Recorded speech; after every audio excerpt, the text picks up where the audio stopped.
Buenas noches a todos, bienvenidos a esta clase de prueba de Academia Jurídica GT. Le damos la bienvenida a todos los que van a ver este video. Les queremos mostrar un poquito de lo que van a aprender en nuestra academia, haciendo énfasis en que vamos a tratar de explicarles cómo funciona el derecho de la mejor manera posible, alejándonos un poco del esquema tradicional de enseñanza donde se deja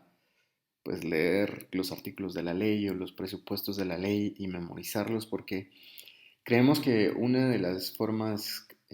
más infalibles de aprender al derecho es explicando las instituciones jurídicas, los principios sobre todo, la doctrina, la jurisprudencia, todo lo que van conformando cada una de las ramas del derecho. Esta clase de prueba va a versar sobre el amparo, porque el derecho constitucional y el procesal constitucional, dependiendo de la universidad de la que sean, pues creemos nosotros que se da de repente un poquito pronto en la carrera, quizá debería estar un poquito más arriba en el pensum para que ustedes ya tengan más noción de otras ramas del derecho antes de llegar al derecho constitucional y procesal constitucional. Esto porque definitivamente cuando uno está en la práctica y le toca a uno ejercer el derecho procesal constitucional, pues le quedan a uno muchas dudas, muchas cuestiones por resolver, y que definitivamente pues ya está uno en una postura donde no se puede o no se debiera equivocar. Vamos a empezar diciendo que el amparo, y esto es muy importante porque se suele confundir mucho, es una garantía constitucional y que las garantías constitucionales únicamente son tres: el amparo, la exhibición personal y la constitucionalidad. Muchos estudiantes, incluso abogados, confunden las garantías constitucionales y, por ejemplo, si uno les preguntara, mencióneme algunas garantías constitucionales, pues le dicen a uno el derecho a la alimentación, la propiedad privada y el derecho al agua o el derecho a la personalidad, etcétera. Y esos son derechos fundamentales o derechos humanos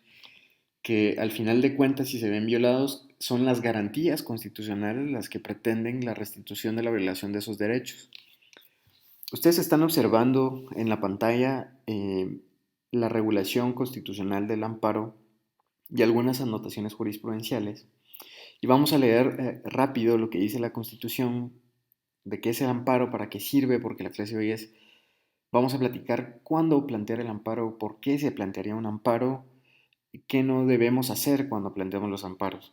Entonces, el amparo se instituye con el fin de proteger a las personas contra las amenazas, y esto es bien importante: no es necesario que ocurra la violación del derecho, sino con la simple amenaza de que se vaya a violar el derecho,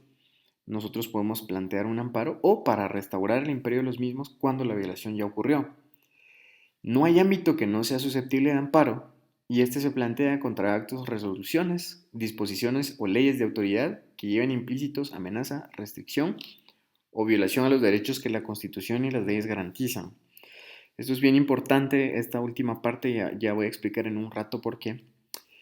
Y vemos que la primera anotación jurisprudencial es que dice aquí que para lograr la tutela del amparo es preciso no solo que las leyes, resoluciones, disposiciones o actos de autoridad lleven implícito violación de los derechos que la Constitución y las leyes garantizan, sino que con ellos se cause o se amenace causar agravio a los derechos del postulante y que estos no puedan repararse por otro medio legal de defensa. En esta Constitución que estamos viendo y que tiene varias anotaciones jurisprudenciales, pues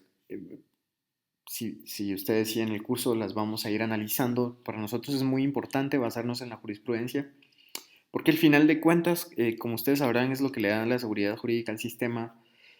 Cuando es doctrina legal, pues los jueces ya no pueden resolver de otra manera, y es una buena forma de nosotros saber hacia dónde va el ordenamiento jurídico de Guatemala. Entonces, imaginémonos por un momento que estamos ante la violación de un derecho fundamental, que es lo primero que nosotros tenemos que identificar cuando queremos plantear un amparo. Y nos tenemos que hacer la pregunta: ¿se ha violado realmente un derecho fundamental con algún acto de autoridad, con alguna cosa que ha hecho esa autoridad, y de qué forma se violó? Entonces, imaginémonos por un momento que estamos dentro de un juicio ordinario civil, que somos los demandados y que la notificación de la demanda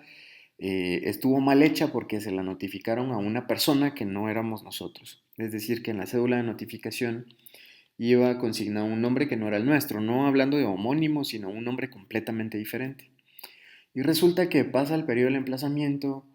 y no puedo hacer uso de mis medios de defensa, como las excepciones previas, no puedo contestar la demanda, no puedo plantear excepciones perentorias. Y al final de cuentas, cuando yo me entero de la demanda, pues yo ya soy una persona que fue declarada rebelde. Obviamente, ustedes ya identificaron que ahí hubo una violación de un derecho fundamental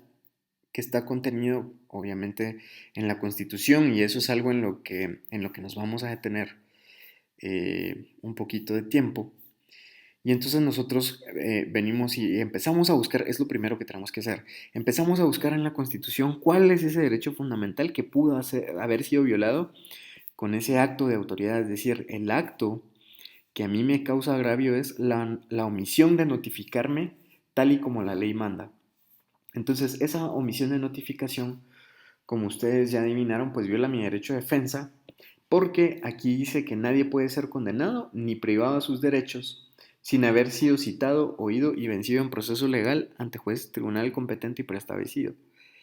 Esta parte de aquí, esto sin haber sido citado, tiene muchas connotaciones que va desde que la notificación esté bien hecha, desde que los plazos se cumplan, desde que yo esté enterado como demandado, eh, cuáles específicamente los hechos a los que la parte actora ha solicitado al juez pronunciarse y decir a quién le corresponde el derecho, que finalmente de eso es lo que trata la jurisdicción. Entonces, el derecho de defensa tiene muchos principios subsumidos. Aquí podemos ver uno como es el de tutela judicial efectiva. Y si se dan cuenta ustedes, aquí nos explica un poquito sobre la tutela judicial efectiva y nos dice que la observancia del debido proceso en el trámite correspondiente y la solución de la controversia mediante la emisión de una resolución fundada en derecho, lo que incluye la exigencia de motivación. De igual forma, este derecho asegura la posibilidad de recurrir las decisiones judiciales por las vías y en las condiciones que el sistema jurídico prevé. Esta es una de las tantas aristas de la tutela judicial efectiva, porque si vemos aquí en la segunda anotación jurisprudencial, que nos habla de la tutela judicial efectiva también, nos dice que consiste en la garantía de acceder en condiciones de igualdad a los tribunales de justicia, con el objeto de solicitar de estos la reivindicación, entre paréntesis tutela, de derechos e intereses legítimos. Entonces, cuando yo ya identifiqué eh, que puedo plantear un amparo porque se violó un derecho fundamental y cuál fue ese derecho fundamental violado, entonces tengo que ir a examinar la parte adjetiva, es decir, los requisitos procesales que habilitan que yo pueda plantear un amparo. La pregunta obligada que ustedes se tienen que hacer es, ¿puedo plantear algún recurso contra ese acto de autoridad que está violando mi derecho fundamental? Y si la respuesta es no, 100% no. Entonces eso quiere decir que se ha cumplido el presupuesto procesal de definitividad. Eso significa que el acto que cometió la autoridad, la resolución que emitió o cualquier otra situación que les cause agravio, no puede ser sujeta de algún recurso ordinario que nos permita, digamos, solventar esa situación de otra manera. Entonces, aquí vendría el caso, por ejemplo, una sentencia de primera instancia. Se puede recurrir, no como recurso, sino recurrir como verbo del español. Podemos recurrir nosotros al amparo para anular o para tratar de modificar una sentencia en primera instancia, y la respuesta es no, porque para eso está la segunda instancia a través de los recursos que la ley permite. Pero cuando ya no hay ningún recurso, no hay ninguna cosa que yo pueda plantear, entonces ya puedo plantear el amparo. Obviamente tengo que cumplir ciertos requisitos procesales que los podemos encontrar en primera instancia en el auto acordado 1/2013, que es el que termina la competencia. Y si seguimos en el ejemplo, que es un juez de primera instancia, digamos, el que me causó agravio, entonces vemos que aquí el artículo 4 nos dice que cuando es un juez de primera instancia quien causa el agravio, entonces el órgano judicial competente para conocer el amparo es la sala de la Corte de Apelaciones. Entonces, ¿dónde tengo yo que plantear mi acción constitucional? Pues en la sala de la Corte de Apelaciones, a quien le pido que se constituya en Tribunal Extraordinario de Amparo. Y entonces cuando yo ya vi todos los requisitos procesales que están mezclados entre la ley de amparo, entre el acuerdo 1-2013 y el que es este que van a ver ahorita, y entre el auto acordado 1-2013 que determina la competencia. Entonces ya nos vamos a la parte toral, digamos, a la parte importante del amparo. Esa parte importante del amparo muchas veces se obvia y es una de las razones por las cuales a veces rechazan los amparos, algunas veces suspenden el trámite u otras veces lo declaran sin lugar. Pero lo más importante de un amparo, hablando de manera sustantiva, es que ustedes identifiquen el acto reclamado, es decir, ese acto de autoridad que me causa agravio, y hagan un choque,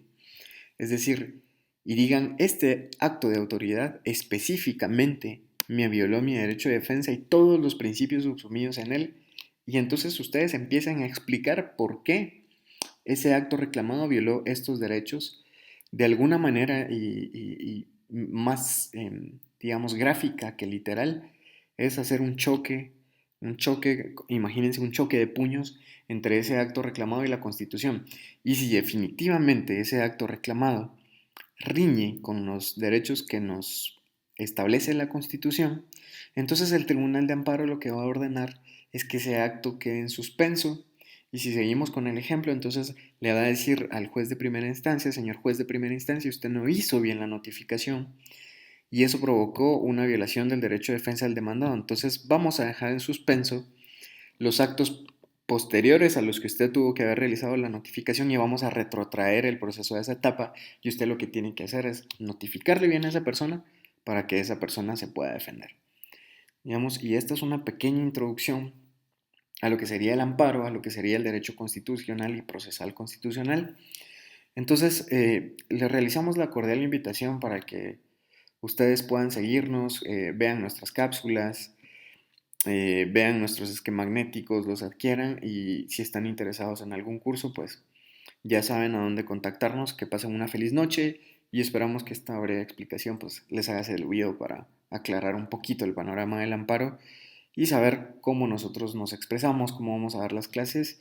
y darles la seguridad que todos necesitamos en estos momentos de que nos queremos graduar y queremos aprender más. Entonces, que pasen una feliz noche. Hasta pronto.